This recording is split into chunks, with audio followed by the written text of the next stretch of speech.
Hey everyone, and welcome to another episode of the Pearl Tips Talk Show where we talk about mental health, relationships, and life. And today I'm joined by amazing guest Aaron Roberts. But before we get started, we always say a prayer before we get started. So if you would like to join us, feel free to do so. If not, you can just put us on mute and come right back.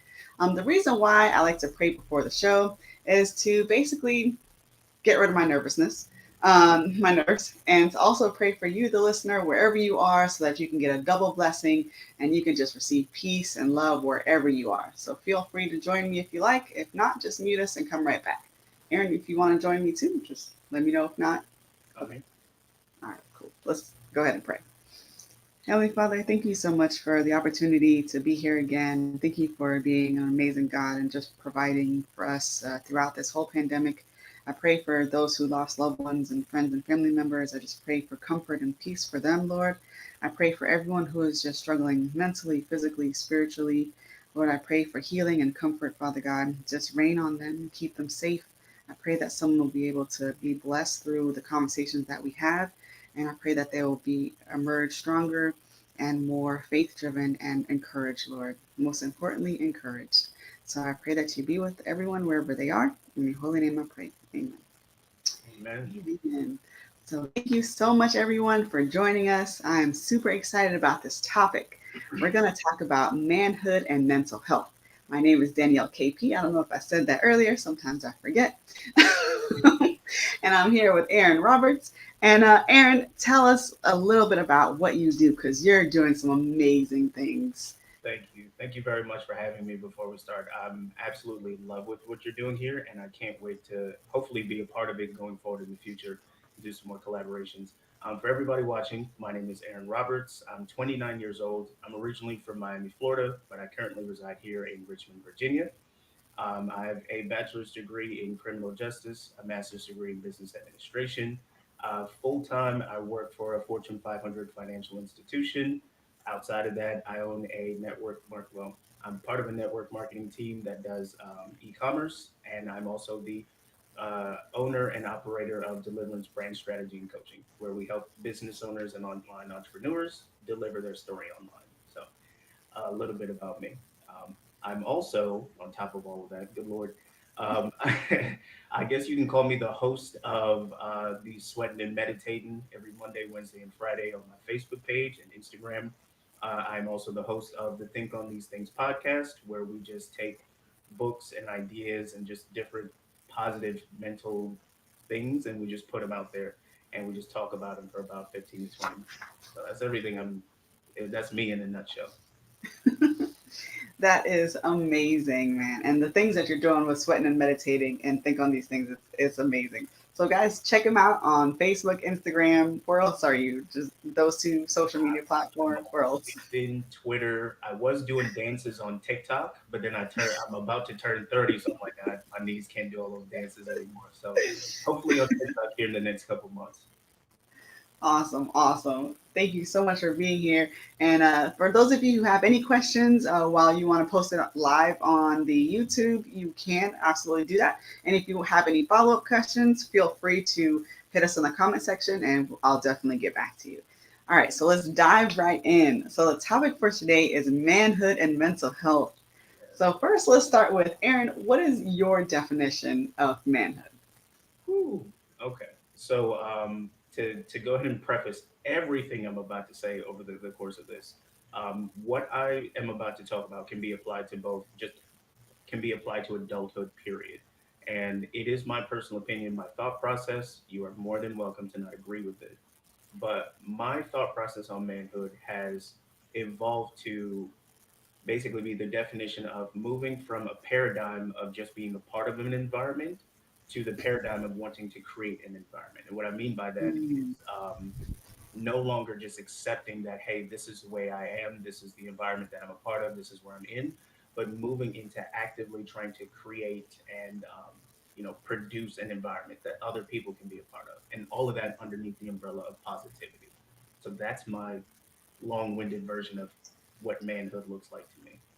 that is pretty awesome. I like that. I like that definition, like your definition. Because when you hear manhood, like society has its very superficial idea of what manhood is, and like so many times like people are being misled, and men are kind of just I feel, and my personal view is that men are kind of being misled, and they're not really being told to feel, or not being told to like take care of their mental health, especially black men in particular. You know, how can we like break that stigma? Any ideas on how to help men break through that? So it starts actually with at first accepting that paradigm of moving from just being a part of an environment to wanting to create an environment.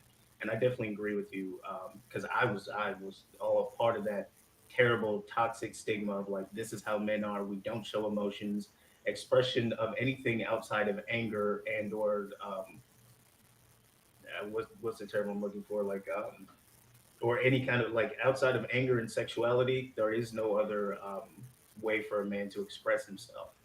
And one of the first things that really kind of moved me in the direction of healing from that is, right around last year, the person I was married to kind of sat me down and said, "Hey, I'm no longer interested in being married to you."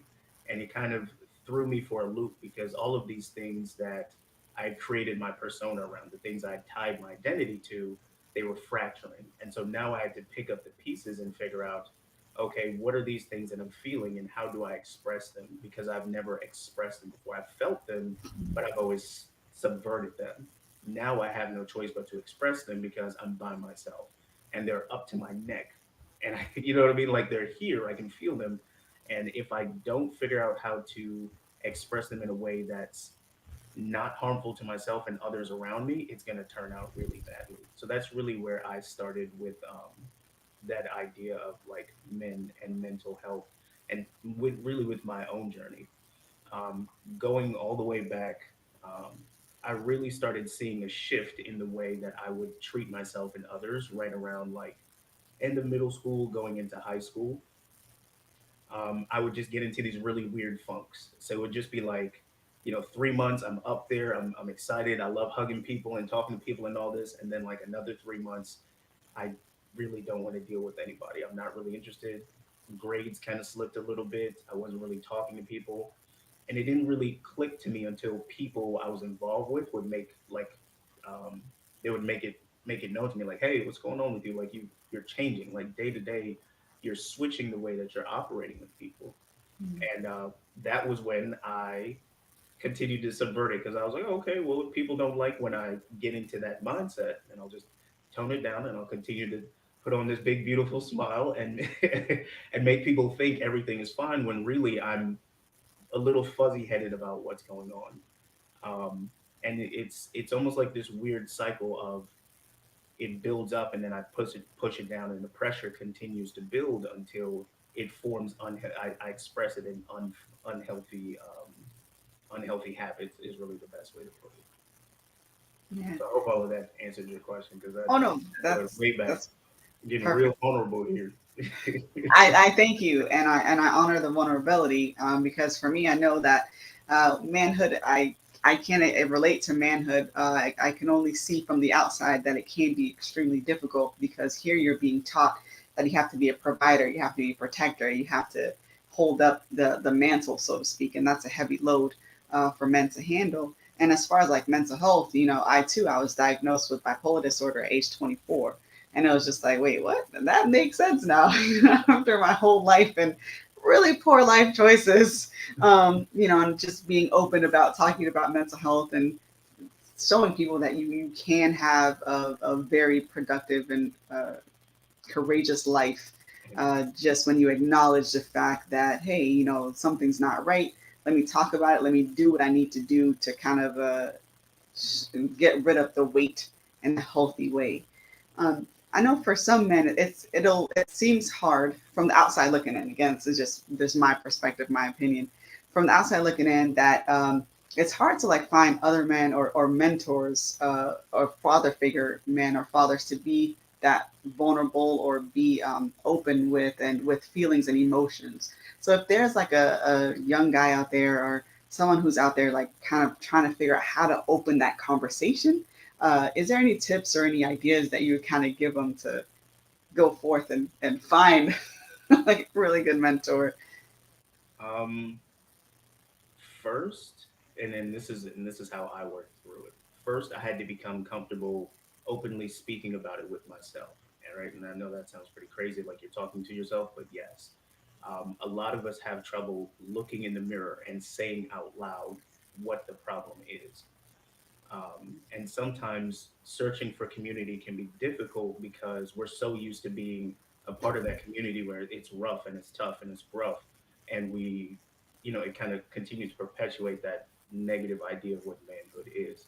I have been very blessed in the last couple of years to just get around other men who I can express myself around, who can express themselves to me, who I can quote unquote be vulnerable with. And I'll be honest, I'm not perfect. I haven't reached that mecca of, personalization, but I am moving towards it. And one of my goals, just putting it out there, one of my goals for the year is to be able to build a team of men around me, at least five this year, at least five who I know for sure, and this is just my personal belief, that when things get crazy, I can lean on them to pray for me and call down heaven. When it comes to being a young man looking for that environment, the first thing you have to do is create it within yourself. Because if you're still churned up inside, you can have as many mentors, as many people praying for you, as many people calling down heaven on you. You're going to end up moving away from that environment because internally you're being pulled away. And I think that's why we have so many men, on top of everything that's going, that kind of move away from the church or move away from a personal belief or even just positive environments, period, because they're still dealing with something inside. The minute I can tell myself, Aaron, you don't do well with separation and you have trust issues, now when I'm talking to somebody, I can let them know, hey, listen, I, you're a good dude, all that kind of stuff. I'm just looking to get around other men where I can learn to trust them because I do have trust issues with other people. And one of the first things my mentor told me, he didn't even know what I was going through, but he said, Aaron, because we do business together. He says, listen, you give me 10% of your trust and I'll earn the other, 90%. And that sat me back Mm, because I was like, whoa, wow. okay, this is different. Like we've known each other for like maybe 10 minutes, but all right, bro. And to this day, we've been in business and friends now for the past 2 going on 3 years, and he's done just that. If you can't get into a physical community, one of the things I love about social media and one of the reasons I use it so much is that you can get into an online community of men or just in a positive environment of people who you can be vulnerable with on a technically anonymous basis if that's what you Mm, prefer. So you can start there. Facebook groups, which is something I've been utilizing a lot lately for just business and other things. Blog sites. Um, there are a lot of online therapy programs now that have been absolutely amazing, and I recommend them on in within personal conversations to other friends who may not be comfortable getting in front of someone just yet and expressing themselves. So for whatever reason, it's easier to talk through the camera to the other person and let it out versus having someone there in front of you and having that anxiety of them judging you. So mhm. those are some of the places I would tell someone trying to move in that direction to start. That's awesome. And you touched on so many points. I think the first point I want to touch on that you said, self actualization, or that kind of like nirvana where reach your higher self. I feel like we're always changing and we're always evolving. So for me, it's like an endless process. So it doesn't just stop once you've reached your higher self. There's because our environment and your surroundings change as well. So Yep. you change and you ebb and flow just like water. Another thing too, what kind of struck me is when he said 10%. So I tell my girls, so I do super chicks. I did it here with locally with a youth empowerment group here in the community, and I would tell my super chicks 10% versus 100%. And the idea of that is friendships and boundaries. So Yep. if you give someone 10% and you're trying to give them everything, and they're giving you 10%, you're giving 100%. Yeah. You're calling, you're texting, you're doing everything to gain their affection and gain their trust and love, but they're 10%, that's all they're giving you. And then you get down on yourself, you feel terrible because here you are pouring everything that you are into this person, this person's not giving it back. So it's just like match the person where they are. Kind of give them 10% because they're giving you 10%, and grow from there and see where you can both go. Because it's difficult to be in a relationship or be in a friendship or any type of relationship where that is. And I'm glad you brought that up because one of the things that, and I heard it in a sermon, it was like when once we in school and it just period, a lot of our relationships are based around proximity. So we're friends because we're in the same class, or we're cool because we live in the same neighborhood. But when you become an adult and you move out, it's important that your relationships move from proximity to purpose. And a lot of Mm, people have friends and relationships and environments that they're just there because it's cool to be there. it's Versus what comfortable. exactly it brings confirmation for whatever I need. Versus what is the purpose of me being here? How am I adding value to the environment, and how am I bringing value back? A lot of us have one-sided relationships, and some of those are normal, like kids. You can't get them back from kids, from what I understand, or I don't kick them out because they don't bring value. But at the same time, when you have adult friendships, that's why, like, sure, I can go on Facebook and tell, I don't know how many friends I have, like 3, 4 thousand people, hey, somebody pray for me. And you'll get the hand emojis, you'll get people praying. But to really have someone call me and sit down and go through what I'm going through, talk over what it is, and then pray with me, that's a different type of relationship. That's a purposeful relationship. And going back to my the loss of my marriage, that was the second part that really hit. It wasn't just the loss of the marriage. There were a lot of people I reached out to afterwards who I thought were gonna, I don't, and maybe I'm not sure what I thought they were going to do, but the relationships that I thought I had, like the bridges I thought I had built, weren't necessarily there, and that really pushed me into a place of like, oh wow, like I'm feeling more alone, exacerbating those issues of abandonment and loneliness and different things like that. And that's really where I got into my phone. And honestly, and they're probably watching this, so it's not a big deal. But I did, like, a lot of people ask me, why didn't you leave? Because I'm not originally from Richmond. My family's in Tennessee. My parents live in Hawaii. I could easily move back to anywhere, and I tried to run. In all of that, I went back to Tennessee, spent some time with the family, spent a week or whatever, and it felt good, right? It was that emotional bandage because you're around those people. But as my sister was driving me back to the airport, I could feel it coming back on me, and that's when I realized you can't run from spiritual issues, you can't run from mental health issues. You got to face it head on, because you can bandage it with all of the liquor and women and smoke, or whatever vice you choose, but eventually you're going to be in a space where you're by yourself, and you're going to feel that little hole in the middle of you that you've been filling with all these reckless things, and you're going to feel it slowly expanding.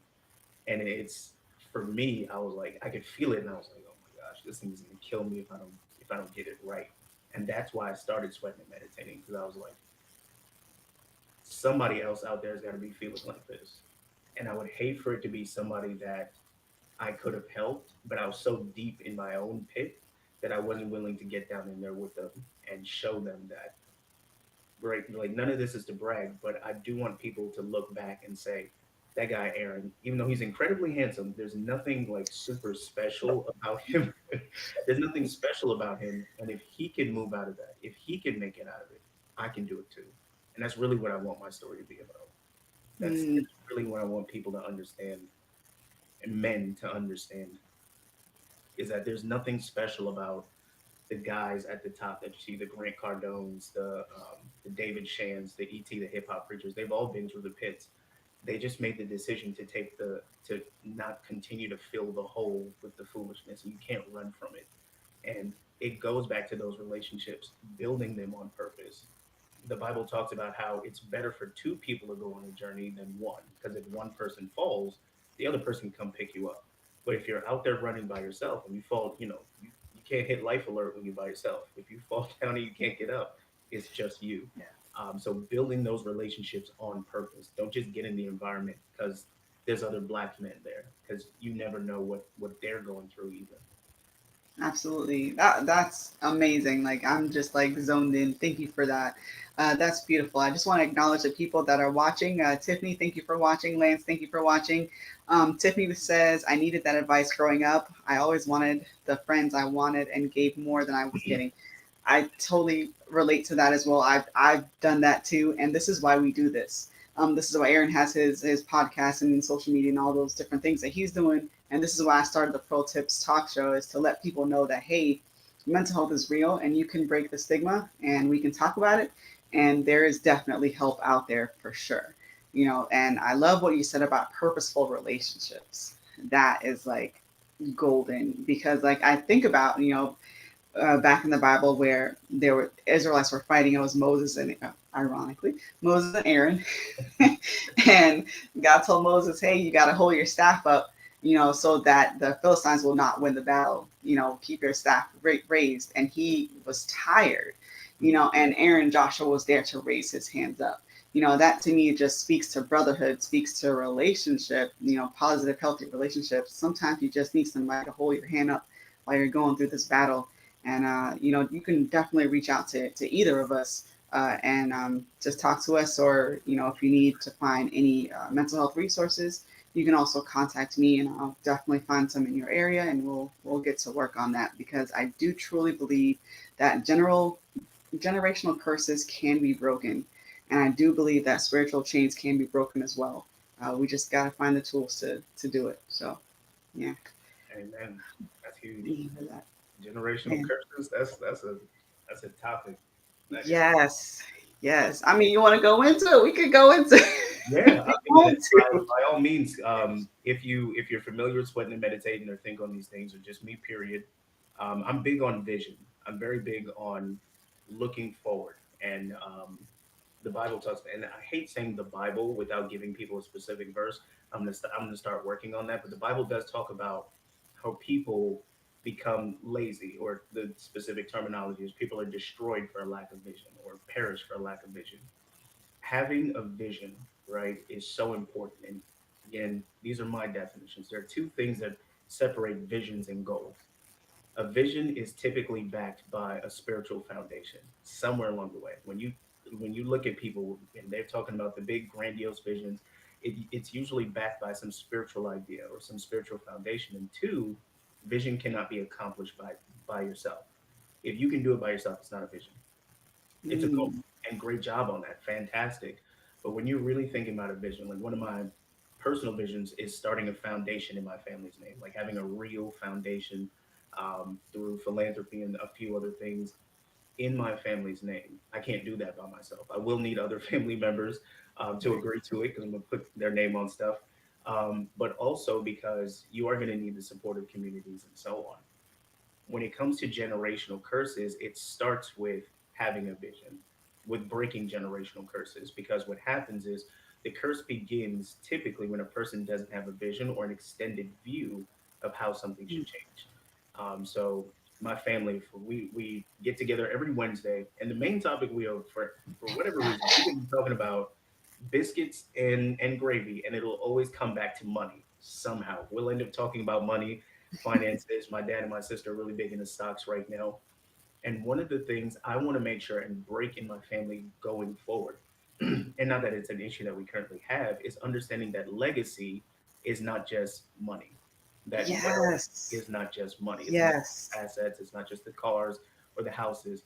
The wealth is the Absolutely. ability to pass on the knowledge and the characteristics that are going to make sure that the next generation can not only hold on to what was produced prior, but actually grow on top of it. There's a very scary statistic out there for all of us who want to be millionaires, that $1 million lifestyle or $1 million wealth only lasts 3 generations. So when you think about that, if you're the parent and you're making millions, by the time it gets to your grandkids, it's going to have All decreased or gone. completely gone, which is really scary because God willing, you get to see your grandkids grow up. You get to see them Right. squander your wealth, Yeah. Yeah. which That's is so true. awesome.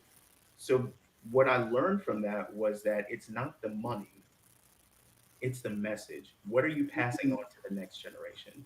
Are you teaching them the importance of, if your family is into real estate, are you teaching the importance of what it looks like to build an economic bubble outside of the government? Because we saw last year, right? I have a lot of friends in accounting and finance, and they were like, we lost over, like globally, we lost over 100,000 millionaires, 100,000 wow. people I can't are even no longer understand that going to be number. millionaires. I can't even understand that number. Wow. it's it's nuts. And it's like, because you could lose if the bank snaps their fingers, they pull a Thanos, and all your money's gone. Do Yeah. you have the mindset? Do you have the characteristic? Do you have the will and knowledge to say, okay, great, I'm going to get back up on my feet? And that's one of the things I love my parents for. But we both have Trinidadian backgrounds. Our parents moved to the country from, sometimes we forget that they're immigrants because they're doing all right, but they really came here and they worked and they built a life differently than what they may have had somewhere else. And that Mm, work ethic has passed on to us. Like, we call it hustle, right? We call it hustle, but they have taught us they've trained us how to be resilient in times of trouble. And you can't put a price on that. You can't put absolutely. $100 million price tag on that.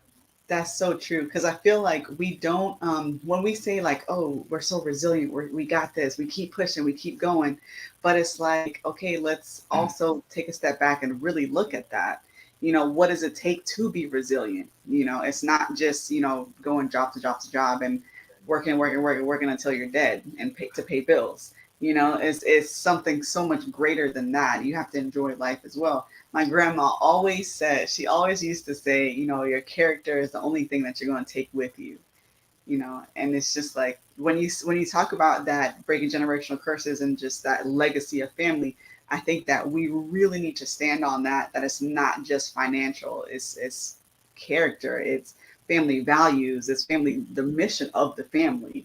It's not just materialistic things. That's amazing.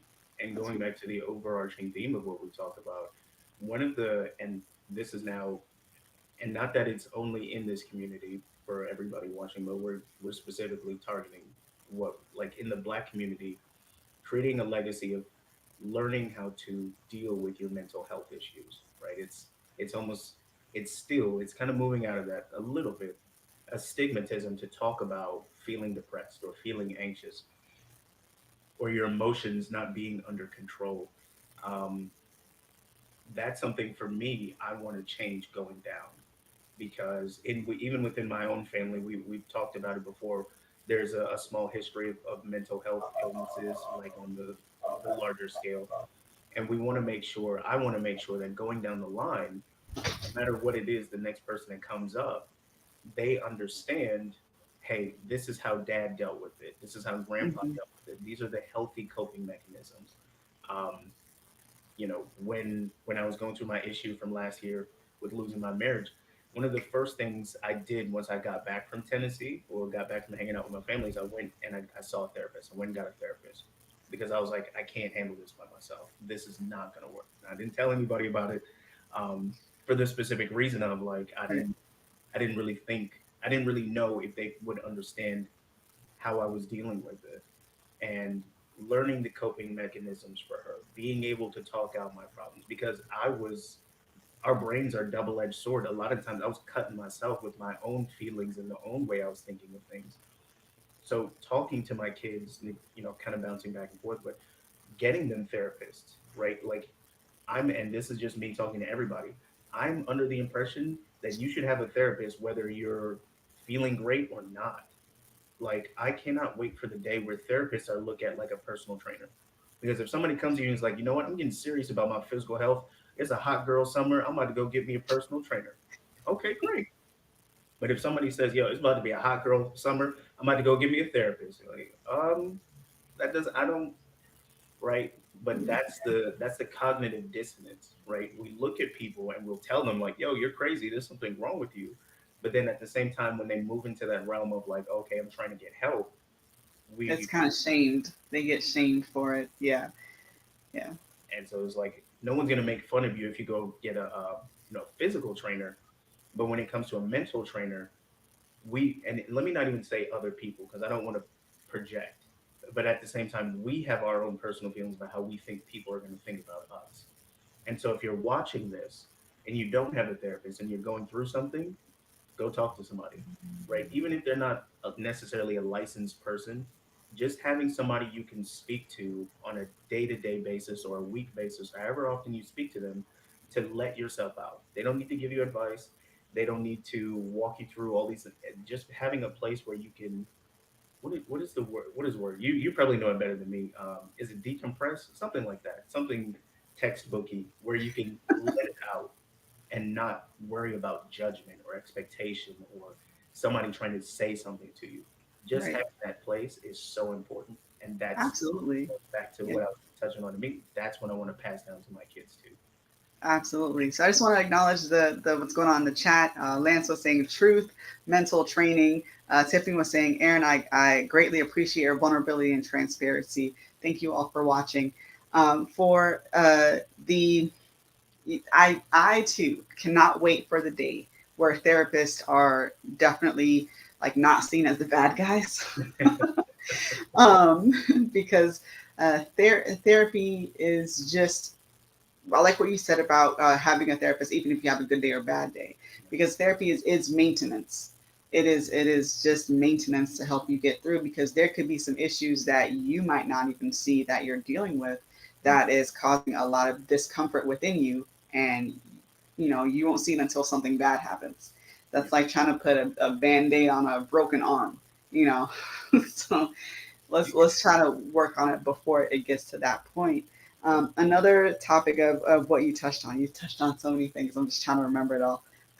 Please, please, hey, That's so please tell me beautiful. down. I No, am. no, no. It's absolutely great, and I do really do appreciate it. As far as like the Black community, I think for the person that's on the, not just the Black community, but for all communities, for the person that's on the receiving end of, if like a loved one or a friend or coworker or someone comes to you, and they just want to talk and just kind of be vulnerable and say things how they feel without judgment. For the person who's hearing that, I just want to encourage you all to create that space. Lance said a safe space. And by doing so, how do you create a safe space if you don't really feel comfortable within your own skin to create it for someone else? By you just being present there and lending a listening ear and not trying to solve the problem or fix it or judge the other person, you're creating that atmosphere of vulnerability and trust. And that way, you're creating that with the person, and that in turn, you're able to, when you get to that point, you're able to also go to that person and share, and you both can figure out things together. So, just the two things I would recommend: active listening. Just tell me more about that. You can be a therapist for a day. Tell me more about that. How does that make you feel? Come up with I statements. I statements is for I feel angry or uncomfortable or disappointed, however you feel, fill it in that slot there and say that to the other person when you do this action. So that way it doesn't put strain on the other person. It doesn't put the person into defense mode, like ready to argue or fight. You're literally speaking your truth first and letting that person know how you feel. And I think that I want to encourage everyone that we shouldn't be afraid to share how we truly feel and how we truly want, or our desires and wants and needs. Because if we don't share that, how is the other person supposed to know how to love us, how to treat us, how to respect us? And I do understand, and I do share the realization that there are times where that is not possible. And Yeah. if that is not possible, then that might be a not a safe environment that you need to be in. Yeah. I just want to acknowledge some more people that came in the chat. Charlotte was saying it has to start with our families accepting that we need help and emotions are real and we can't always manage them without help. Yes, that is so true. Thank you for tuning in. To Charlotte's point, and I love that she brings that up. And so one of the things for me, and we'll probably chat on it here in a second, I have moved into a very personal responsibility space. So when it comes to certain things, it is important to understand, and this is with vision, this is with everything, that people cannot give you what they don't have, right? My Mm, parents, I may not have been able to talk to them about my mental health issues because maybe they hadn't learned to deal with their own, or maybe they didn't have the resources to give me. Sometimes we put a lot of pressure on other people to be that foundation for us when we don't really know if they have their own foundation. Because your therapist should always have a therapist, your leader should always have a leader. And so it's very important to start with yourself first, becoming comfortable with I'm having this issue and I need help, even if the people around you don't necessarily agree with it. Um, and not to get into too much detail with it, but with my relationship, there were some issues there in terms of like mental health and grief and so on. And therapy was absolutely needed, right? Even while we were together. It's so important that you go take care of yourself first. You cannot depend on someone who doesn't have the resources for you. I can't lend you a dollar if I don't have a dollar. So I want you to depend on your family, but not to the point where if they don't have your back, you don't feel comfortable. I hope I'm touching on it correctly, because I wouldn't want my mom or my dad to feel like they were responsible for me not having necessarily the help or the foundation. At the end of the day, I realized they couldn't give me what they didn't have, so I had to Exactly. go to somebody who did or could. Absolutely. And that is an excellent point because a lot of times we're coming from generations before us who knew nothing about mental health. You have cultures, or I'm from the islands. We were not, that was not a thing. So, me telling my family, I have a diagnosis of bipolar disorder, it was tough for them to receive it. But I do like what you said about just seeking resources elsewhere, and you cannot pour from the resources that you don't have, and it's okay. We hold so much weight on our parents, and we so much anger towards the people that raise us because we feel like they could have did this better, they could have told us this better, they could have did so many things better. Yeah, But at the same time, we have to realize that our caregivers are also human with their own traumas, their own issues, then they were literally probably trying to survive. yeah, And now that we live in a technological age where things are so available to us, and there's more resources out there, we have the ability and the truth to go out and seek it. But I just want to encourage you guys who are kind of like on the fence or not sure, don't be afraid to go out there because it is your life. You are responsible for it, and you can have the ability to take it into your hands. You don't owe anybody else your life or anything like that. It is your life to have and to live it abundantly, for and sure. then that goes back to the definition I started with of manhood, of moving from just being a part of an environment where this is my Caribbean family, we don't talk about mental health issues, to okay, great, I'm going to create this environment where I can have an open dialogue about what's going on with me, what's happening with me, what I plan on doing, different things like that. It's important that we take that, not just adulthood period across the board, of moving away from the insanity of things, if that makes sense. A lot of us are living insane lives.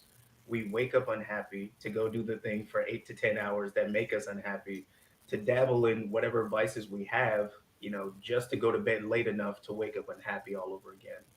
Versus saying, you know what, this is where it stops. It ran in my family till it ran into me, and I'm done. I'm gonna Yeah, start making the moves to make the changes in my life that are necessary.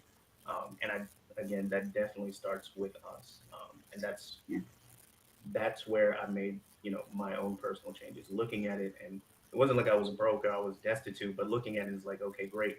If I'm going to not have my same financial situation, I can't just keep working my 8 to 5 job. I can't just keep trading my hours for dollars. I need to do something else, and that's why I started Deliverance. That's why I started working with my network marketing company, because changes had to be made if I was going to see a change within myself.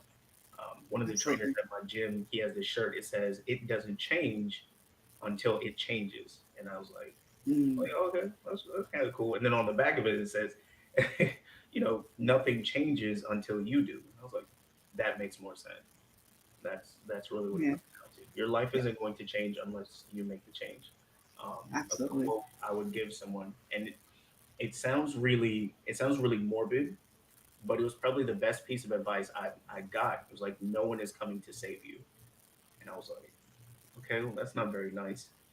But but it's the truth. Superman isn't going to come from the sky to change the way your life is. Nobody is on their porch right now having a drink thinking, man, I can't wait to give that guy Aaron this opportunity. I had to go create the environment, create the opportunity for myself. If you're dealing with a relationship issue, no one is looking at you and saying, you know what, I can't wait to step in and fix what's happening between those two people. You have to sit down with the other person and say, hey, there's an issue, there's a problem. We need help. And you and I together, this business we've created, we need to fix what's going on. If you're unhappy with your body, I wish, trust me, there are days I wake up and I was like, I want pizza for breakfast, ice cream for lunch, and whatever other greasy garbage I can think of for dinner. But at the same time, I want a six pack in the summer. and those things aren't going to make it. So I have to make a change in my diet. Um, the change begins with you, and once you start taking personal responsibility, it changes everything. Like that's real adulthood, taking responsibility. I love that definition. That is beautiful. Lance says, "Are me and Aaron friends and we didn't know it yet?" We might be, man. We just might be.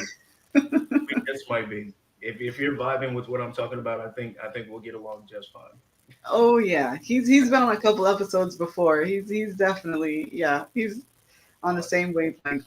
Um, but man, I'm so grateful that you came on the show and just have us openly talk about this, because I do believe that things change, things start with us and changes with us, and it can end with us.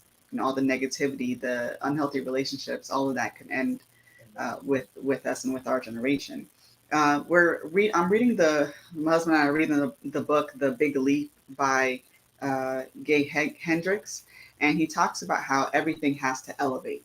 So if you're elevating your finances, you're eating better, you're, you know, working your body out, but you're not focusing on your mental health, you're not sleeping well, you know, everything has to elevate together.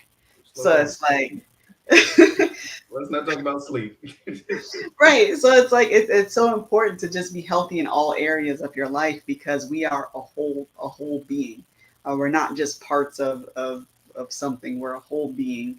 So just if you want to elevate your finances, elevate your, you know, spiritual, mental health, they all have to come up together. You can't just focus on, I'm just gonna be successful in finances and I'm gonna have like this everything I need. My family's not gonna want for anything, but at the same time your family's suffering because you come home angry, or you yell at your children, or, you know, you're struggling spiritually.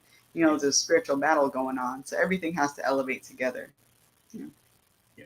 And I love. I think the definition I heard of health or wealth or whichever one was just like the total well-being. And I'm glad you talked about that because I actually went through those fluctuations myself where I was like, okay, I'm really focused Me on too. I'm really focused on making money. I'm talking to clients and I'm building my businesses and so on. And I was like, did I eat today? Let me just have these four Burger King burgers. That'll fill me up for tomorrow. All right. And then you get to the end of the week and be like, man, I really should have went for a walk, or I should have exercised in some shape, fashion, or form. And for me, I can physiologically see the difference in my day when I get up at right around 6 o'clock, and from 6 to 8, I'll just spend some time worshiping, reading my Bible, reading something positive, saying my affirmations. I can physically see the difference in my day when I do that versus when I just get out of bed in time, like working from home, like literally, I roll out of bed and I hit that computer and I'm like, hey, what can I do for you, right? I can tell the difference between how I interact with my clients when I've spent my time grounding myself, right? That's the terminology, grounded myself in the morning versus just accepting whatever the day comes. Mm. Because when you take that role of just accepting whatever comes, you relinquish control to everything that happens. If a client steps up, they step out of bounds and they say something to me that I'm not comfortable with, I'm more likely to lash out versus if I spent time with God and just reading something positive and I can bring it back down. Right now, I'm reading a book on leadership phrases for that very reason. So I can say, I can understand why you're upset, but let's go ahead and rein it back in. If I didn't take the time to ground myself, my mind is all over the place. And everybody I come into contact with, I give them power, I give them control. I encourage Mm. you, if you're watching this, like really like get a calendar or a planner, and just from midnight all the way to midnight the next day, write out everything that you do and look at where you're spending your time, because that's really what it comes down to. If you're looking to elevate, look at where you're putting your time in. You can already cross off. Well, for me, I do 6 hours. I don't know about everybody else, maybe 5 or 6 hours of sleep, right?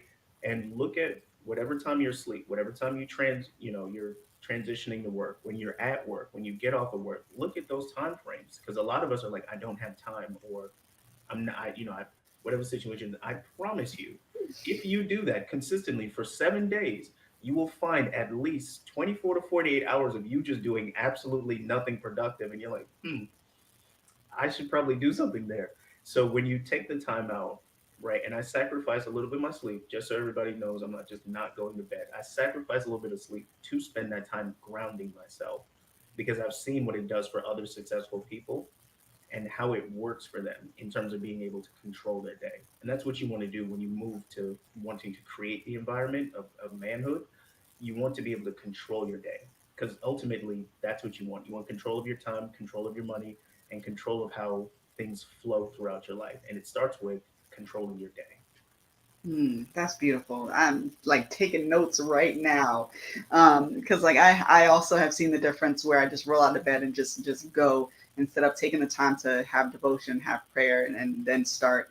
That is very beautiful. And even though our topic is talking about manhood and mental health, a lot of these nuggets we can take across the board for both men and women and everyone else who falls in between.